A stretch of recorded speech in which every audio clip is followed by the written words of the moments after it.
Now, I noticed that if you let the truck sit overnight, you always wake up to this puddle on the floor, and this is power steering fluid. If you look right above it, here goes the steering gear, and you would think it's the steering gear that's leaking, right? And I'm not saying it's not, it could be. But I noticed that if we look above, see that line up there, the one with the clamp fitting on it? I'm gonna zoom in for you guys. That bad boy right there, when the truck is leaking, it's actually leaking right out of that line. So let me start up the truck for you guys, and I'll show you exactly what I'm talking about.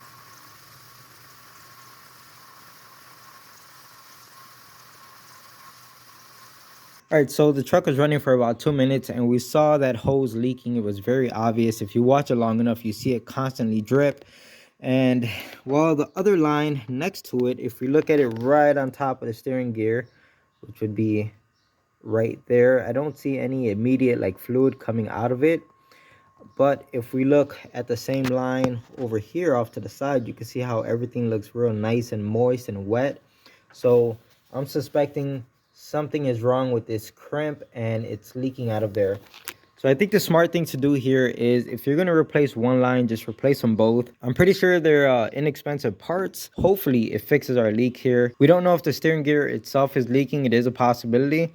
I'm not changing that, guys. I'm telling you right now, I'm not going that deep into this. That's as far as I want to go with this, is replacing the leaking lines. That's it. I don't know if I showed you guys this, but look at the spark plugs on this thing.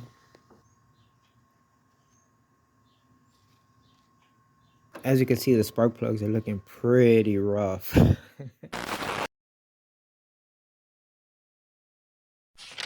It's a few days later, and we got some more parts in for the Tahoe.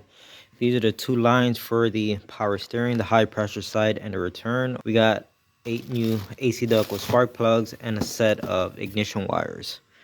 Looking at both of these, I think I want to start with, I'm gonna go with the spark plugs. So let everything go as smooth as butter. I don't want to run into any problems, or man, let me not even think about it. Let's just get started. And this thing's already putting up a fight. You can see I got one brand new spark plug in, but this one right here, I got the old one out, but the new one doesn't want to go in.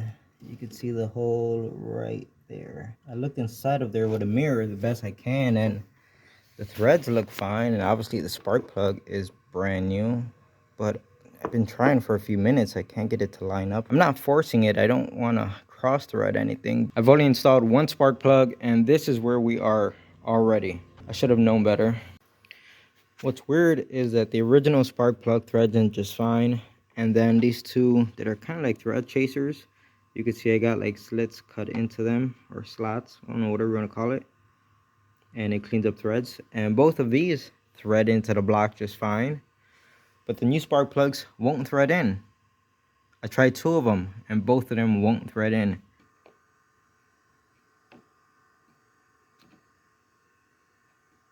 And the thread pitch is exactly the same. If you put them on top of each other, they just mesh. I don't know if you guys can see that, but those teeth mesh up perfect. Like, everything's exactly the same. Yet that one goes in, that one goes in, original goes in. But so far I tried 2 of the new ones. They don't go in. What the heck is going on here? Finally, it went in. I mean, it was kind of rough, like the first 2 threads, but I don't know why the other spark plugs just thread in just fine with my fingers. And the new ones just needed a little bit of a push to get started, but it went in. As you can see, it's going in perfectly smooth. No cross threading or anything. You can see I'm using a tiny little ratchet, and it's threading in just fine. So I got all of the old spark plugs out. See how all of these things look. This one, I'm pretty sure I have to hammer on my socket just to get that one off. If you notice, the threads on this one look wet, and this is the only one that the spark plug was so loose that I could have taken it out with my fingers if I want.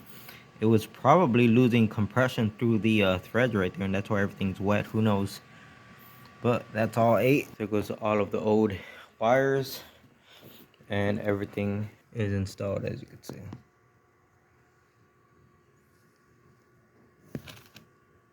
Two things I'm noticing is this positive cable going into the cabin for the sounds doesn't have a fuse on it anywhere, and this thing absolutely needs a fuse somewhere near the battery. especially when you start to see stuff like this, where they just cut a hole right into the firewall and you can see the jagged edges where it's going in. Yeah, that's gonna rub through. Eventually that could actually cause a fire. We got the real man of genius. Someone's holding up a harness off of the exhaust manifold using a zip tie, and you can see how they just got it looped around this clamp right here. So you can hey, it ain't stupid if it works, right? I don't know. I'll see if I could do something about that. I think while I got everything taken apart, I think I'm gonna go ahead and pull off the throttle body and we'll give it a good cleaning, only because we're in here already. I got the throttle body off, and as you can see, the front side doesn't look too bad, but when you flip it over, it looks pretty bad. So let me spend some time cleaning this up and I'll show you guys a shot afterwards. All right, so I'm all done with the throttle body. It looks a million times better. The amount of carbon on here that was caked on was absolutely crazy. It took a bunch of time and a bunch of elbow grease. Look at that massive improvement. This is probably one of the worst throttle bodies I've ever had to clean as far as the amount of carbon on it, because it was caked on there so bad that it seems like you need a freaking chisel just to get this stuff off. So like I said, a lot of elbow grease. Anyway, it's done. Let's go ahead and put it back on the truck. So I got everything put back together. I think I got everything plugged in. Let's go ahead, start her up. It might idle a little funny. She started right up like a champ. And it's not idling funny at all. It's idling perfectly normal. Alright, so that's good. I'm actually going to go ahead and pull it out of the garage for now because I got another car to work on. But we'll come right back to those power steering lines right now. Alright, so I'm going to start off by sucking out the power steering fluid, because once we disconnect those lines, I don't want everything to just leak down to the floor here.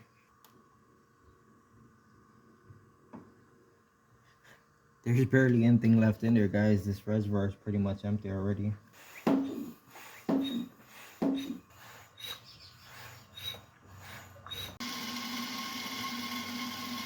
So the next thing I want to do is try to clean up the 2 ports right here. You can see all this crap that's built up, and I don't want to try to install the new lines with all this stuff around here. So a little bit of cleaning right now goes a long way. So I'm done cleaning those 2 connections where the lines go. As you can see, hit it with some brake parts cleaner and compressed air. It looks pretty clean to me. And this is to try to avoid any garbage falling into the gear once I disconnect the lines, if that makes any sense. So let's go ahead and disconnect the lines. Hopefully they don't put up a fight. So I got the line disconnected from down here, as you can see. And now I'm trying to get this off. I already removed the clamp.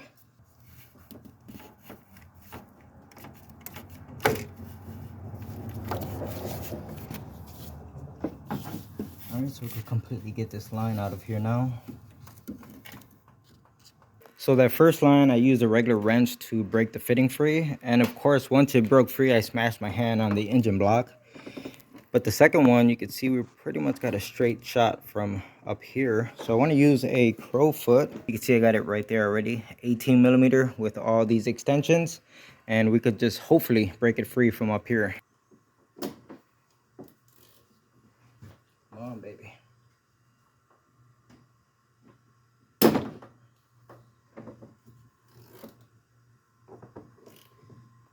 We got it. The other end of that line is going to be from underneath the truck. It's going to be this fitting right here. I'm going to use a 19 mil to hold the main fitting that the nut is going into. And then the smaller fitting is going to be a 5/8. I tried a 16 mil, but the 16 was a little bit too big. And the 5/8 fits it nice and snug.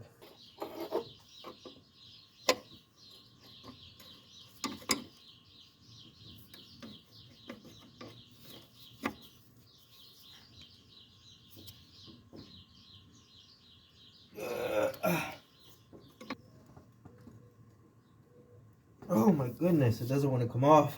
I got power steering fluid dripping down my arm.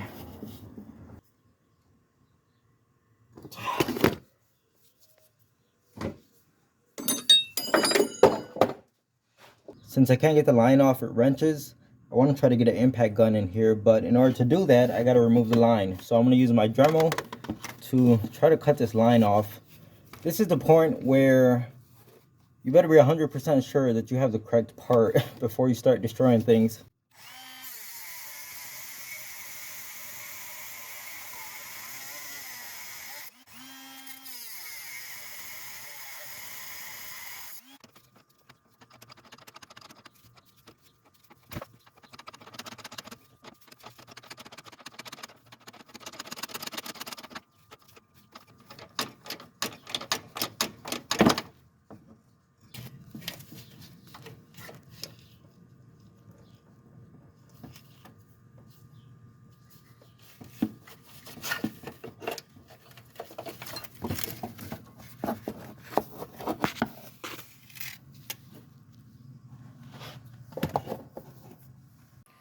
I really don't own much standard sockets. So here got the bag of shame, and you can see I do have standard things in here. Here goes a 5/8 flare nut wrench. So we need a 5/8 socket. So see if I could find what I'm looking for. There we have it, 5/8. Moment of truth. Let's see if it fits. Ooh, look at that, almost perfectly. All right, guys, I need 2 hands for this because I got to hold the wrench on the other fitting to make sure I don't damage it. And I would set up the tripod, but my tripod does not fit underneath the truck right here. So it took a few tries, but it did come off. There it goes right there. I could see a little bit of trash inside the fitting where the threads are, so I'm just going to use some brake parts cleaner to clean that out.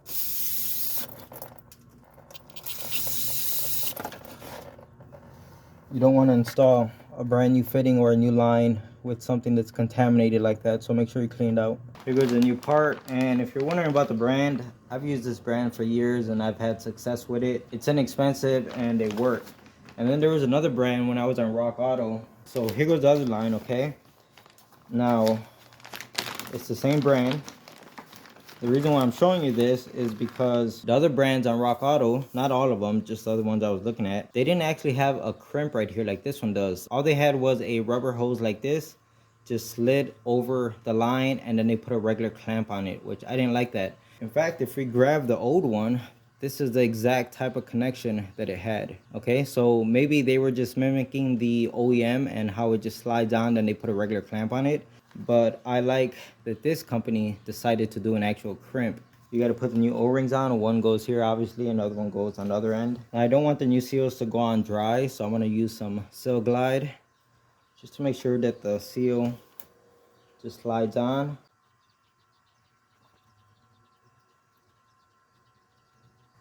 I'm trying to not roll it. I'm just trying to stretch it just a little bit so it pops right on, just like that.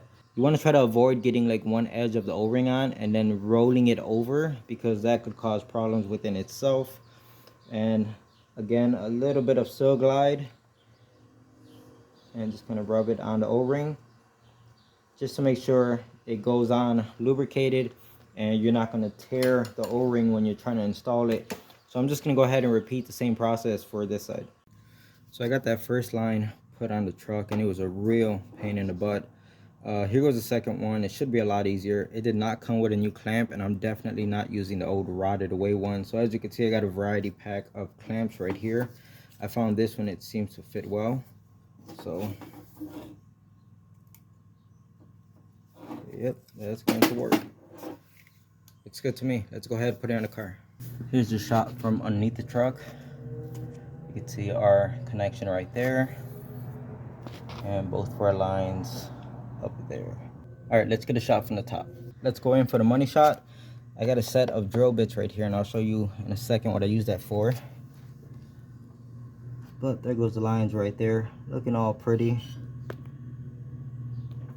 And here goes this line with the clamp on it. Everything looks good. Now you're probably wondering, what do you need a set of drill bits for? Well, all I really needed was the thickness of this case. Because you know, whenever you're trying to tighten fittings like this that have lines on them, If you've done this, you know exactly what I'm talking about, where you want the line in a certain place, but as you tighten the fitting, the line itself starts to rotate with it. So I grabbed this and I shoved it between the two lines, something just like that.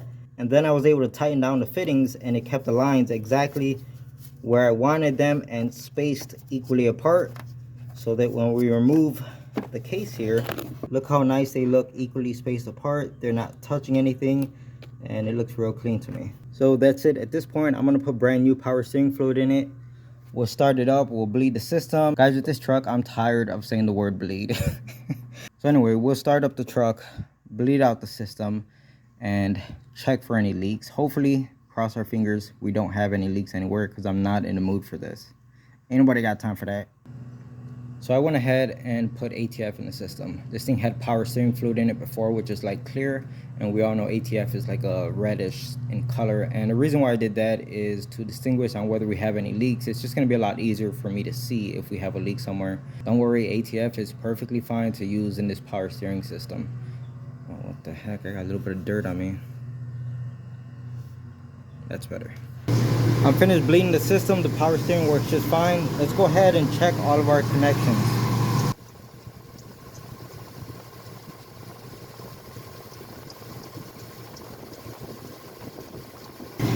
Let's check the top lines.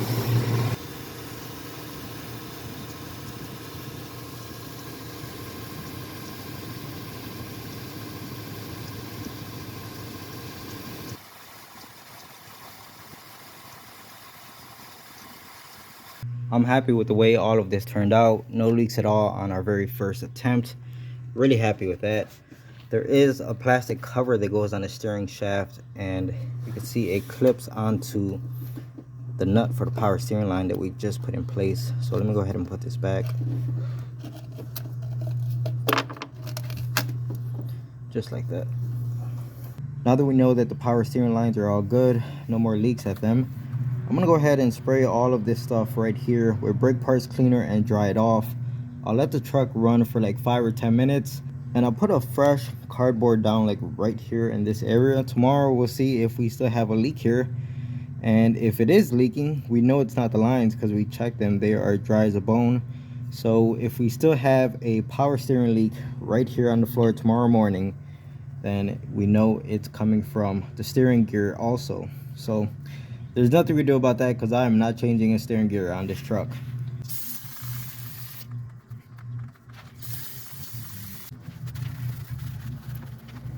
Even if this steering gear is leaking, at least we're not going to have as bad of a leak because we took care of the leaks on the lines. Basically, I'd rather have one leak than 3, if that makes any sense. So let me spend a little bit of time here cleaning this up and making sure it's halfway decent. I had the truck running for over 10 minutes.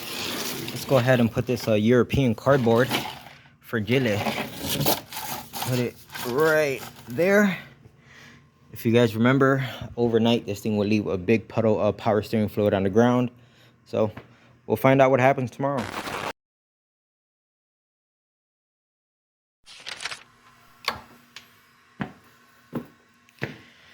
So it's the next day. It's been over 13 hours. Yes, I did set a stopwatch. And that's what we got. Not bad at all. And if you look how tiny those 2 spots are, that tells me this thing has not been leaking all night. Those 2 little spots could very much be like my brake parts cleaner after, you know, me spraying everything down, or a drip that I missed or something. Because if that thing were leaking all night, like say a constant little drip, that spot on the cardboard would have grown, and it would be pretty large by now after 13 hours. But to have that tiny little speck, I think we took care of our power steering leak, and it really was just the hoses. I think the steering gear is just fine. So really good news. Super happy to see that. And you can see how it's super easy for someone to throw parts at it and just assume the steering gear is leaking. That'll be an expensive repair for nothing when it was the lines all along. If you guys remember from the first video, we had basically 2 sensors that came with the truck when he got it. So basically we got an AC Delco. I believe this is a cam sensor. Here goes a better look at it. And then we have a GM oxygen sensor. So am I convinced that this truck needs these parts? Not really, because it doesn't have the symptoms of, these parts being bad. But the thing is, they came with the truck. The guy gave him these parts, and if I don't put them on, they're just going to be sitting here forever. So we might as well just put on these new parts. Now, if they were like cheap AutoZone crap, Value Craft or Duralast, I would say, you know what, leave the original ones on. I see no symptoms of them being bad, and it's not worth putting on these cheap parts. But the fact that we got AC Delco and OEM GM parts, yeah, let's just slap them on. So before just throwing those parts on, I decided to do a full system scan. And to my surprise, we actually do have a camshaft position sensor circuit code. That doesn't necessarily mean the sensor is bad. Sure, it could be that, but it could also be a a broken wire or a bad connection or a bad PCM. There's a lot of variables here. But once I'm in there, I'm going to take a close look at the harness, whatever I could see, the connector, and who knows, maybe it's something obvious. Because when we were in there doing the spark plugs, I showed you guys that engine harness that was going over the exhaust manifold, and it was like a half an inch away from it. They were using a zip tie to hold it up. It's little stupid things like that that could cause issue with circuit codes like this. So I'll pay attention to that once I'm in there. You can see we also got a fuel level sensor circuit high code that explains why our fuel gauge doesn't really work and it's constantly bouncing around, but we are not concerned with that at the moment. I'm not seeing any codes here related to an oxygen sensor. Again, doesn't really matter because we got the brand new part, came with the truck. We're going to put it on anyway. The easiest way I could find out where the sensor goes is I went onto Rock Auto's website, typed in the vehicle, and then typed in oxygen sensor. Went down to the OEM like GM parts list, and sure enough, I found the AFS 106. It says that this is a downstream oxygen sensor. So that's where this one is going. You're probably wondering, okay, great, but which bank is it, one or two? Well, I got the truck running, and I'm looking at both of the downstream sensors here. Now, guys, keep in mind, I looked underneath the truck, and this thing has no catalytic converter on it, okay, on either side. It's just straight pipe. But looking at both of the sensors here, they both seem to be working. So honestly, I could probably just choose any one and change it since we're just throwing a part at it for the sake of having the part. All right, so the bank 2, I believe, is going to be on the passenger side. And I disconnected the old sensor just to confirm that the new sensor is going to plug into it and it fits perfectly. Now, if we look here, you can see there is no catalytic converter. This is just a straight pipe. This appears to be our upstream oxygen sensor. And then like a foot away from it is the downstream. Look at those welds. This is going to be fun. And the same thing on the other side. So no catalytic converter. And that's why this thing smells pretty bad when it's running. If you turn this truck on in the garage, this thing will kill you within 5 minutes. So let's see how bad it is to get this oxygen sensor off of here.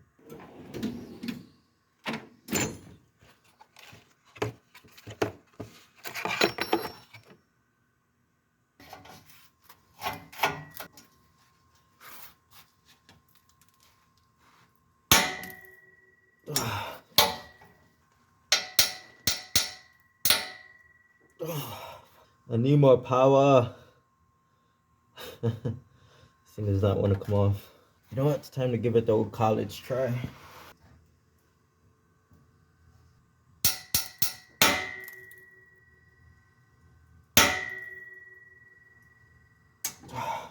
Alright, so doesn't want to budge. I might have to get some heat and a different socket because these sockets that are split open, they don't do well with a lot of pressure on them. They tend to open up. Step number 1, chop off the harness so we could get a regular socket on it. There we go. I guess chopping off the harness was useless because I still can't fit any of my sockets over it. Worst case scenario is we'll actually cut the sensor so we could get a socket directly on it. But before I do that, we'll just try another oxygen sensor. This one allows me to use my 1/2-inch ratchet, which is much longer. So we'll give this a try first.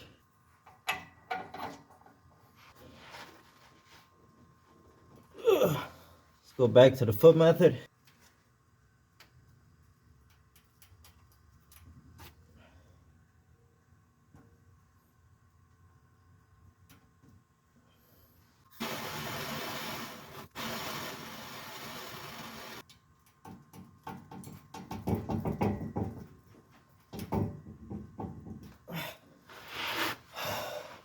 So I don't want to round off.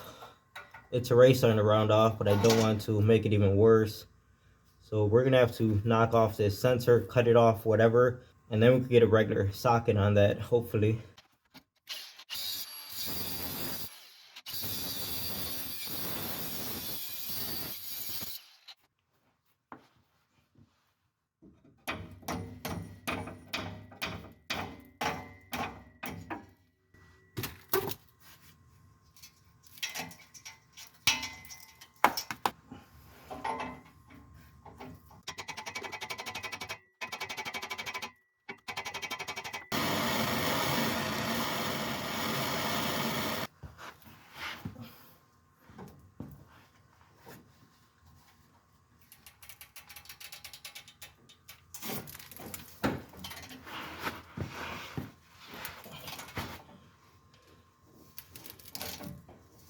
And that's the way the cookie crumbles. If you want any chance of getting a really bad stuck on oxygen sensor, you got to find a way to get a regular socket on it. Because those sockets that are split, that are made for oxygen sensors, they're just not strong enough. So I'm going to spray it with some sort of lubricant, and I'm going to work the sensor in and out to make sure it comes out without galling up the threads. So let me do that off camera. There we have it. I got the old sensor out. Just sprayed it with some penetrating fluid and just worked it back and forth, and it came out pretty decent. But before we just slap on the new sensor, I want to go ahead and clean up the threads. That way the new sensor goes in nice and smooth. So as you can see, I got my tap right there. I believe it's a M18 by 1.5. So I got that started, and I'm just going to use a ratcheting wrench. Should be a 13 mil, and it fits right on the end of this square drive right here.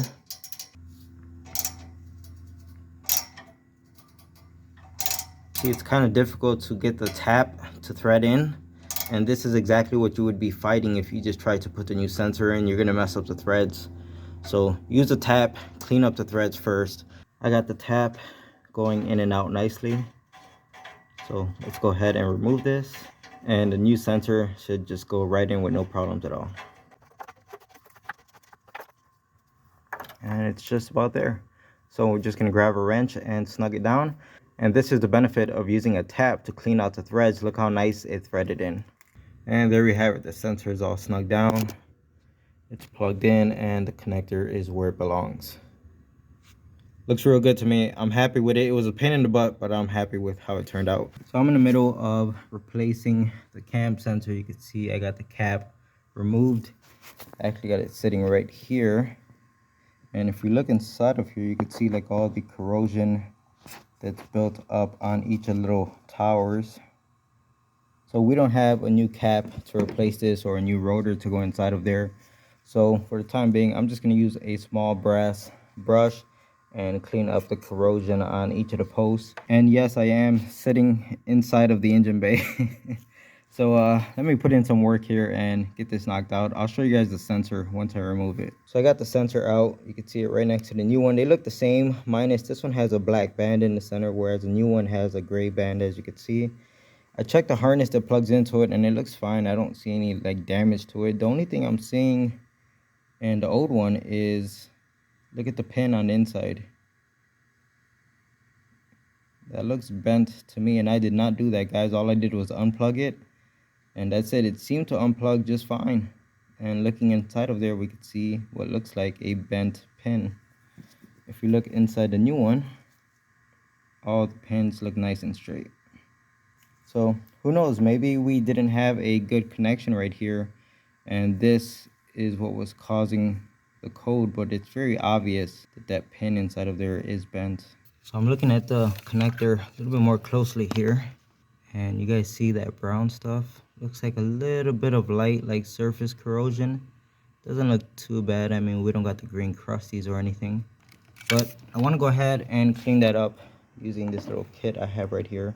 IPA number 8040, and it's basically a diamond tip terminal cleaner. So I'm gonna go ahead and use the smallest one. They kind of look like tweezers. So they come like this out of the carrying case. but you could easily offset them to be like this.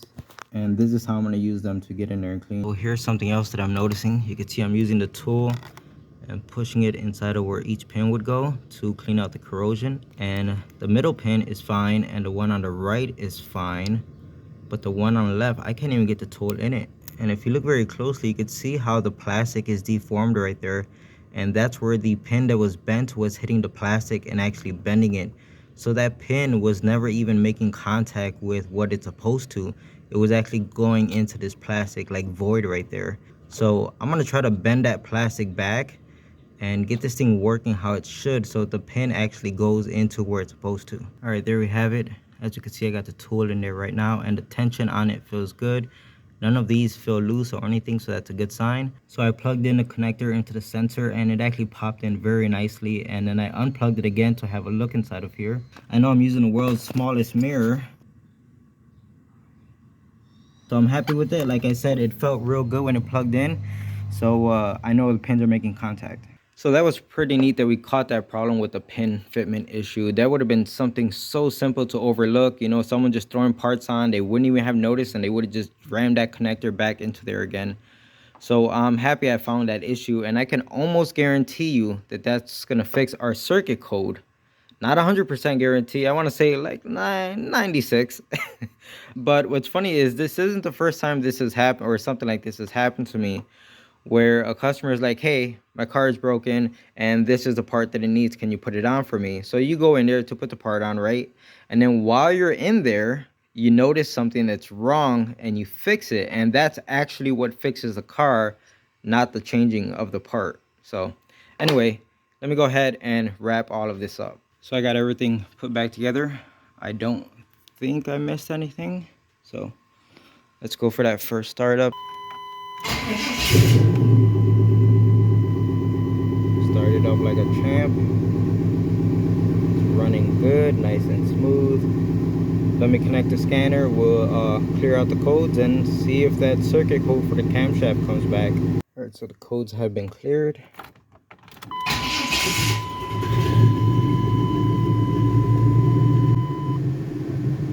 We'll go ahead and check codes one more time. So far so good, no codes. Let's go look at that new oxygen sensor that we just installed and make sure it's working.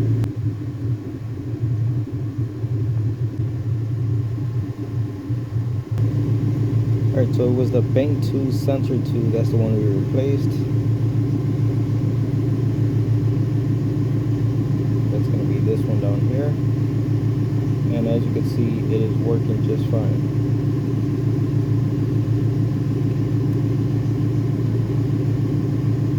Again, you're going to see weird readings from these things because there's no catalytic converter on this car. As long as the sensor's working, I'm happy. Alright, still no check engine light, but let's go ahead and check for codes again. We have a code, but it's for the fuel level sensor, which was already there, and I'm not concerned with that. So I took the truck out for a test drive, and the whole time I was driving, the check engine light did not come on. Right now it's on because I got, you know, key on, engine off. But even though we didn't get a check engine light, let's go ahead and check for codes anyway. And great, as you can see, we don't have that circuit code anymore for the cam sensor, so I'm pretty certain we got that problem taken care of. Now guys, maybe it's a placebo effect, but the truck does seem to be running a lot smoother to me. It idles smoother, the throttle response is a lot better, and I would say there's 4 major things that contributed to that. Number 1, spark plugs, ignition wires, cleaning out that throttle body. You guys saw how dirty that thing was. And number 4, fixing the circuit code on the cam sensor. So all of that combined, the engine just feels like it's running smoother. So I think I'm gonna go ahead and close out the video right here. This one's getting kind of long, but guys, we still have more work to do on this truck. Believe it or not, all the work I've been doing, it really didn't come here for any of this stuff. So we're finally gonna get to the work that the truck actually came here for. But let me show you something that I found before I let you guys go. So let's go underneath the truck real fast and look at the lower ball joint. What do you see about that ball joint? It's a bolt-in ball joint, right? The ones that came in the kit, look what we have here. This is a press-in ball joint. This is not the correct ball joint for this truck. Headaches on top of headaches. So here's the thing that concerns me. The ball joint is wrong. In that whole like 20-piece set, what else is wrong? You get what I'm saying? I got my fingers crossed that only the ball joints are wrong and everything else is still gonna fit this truck.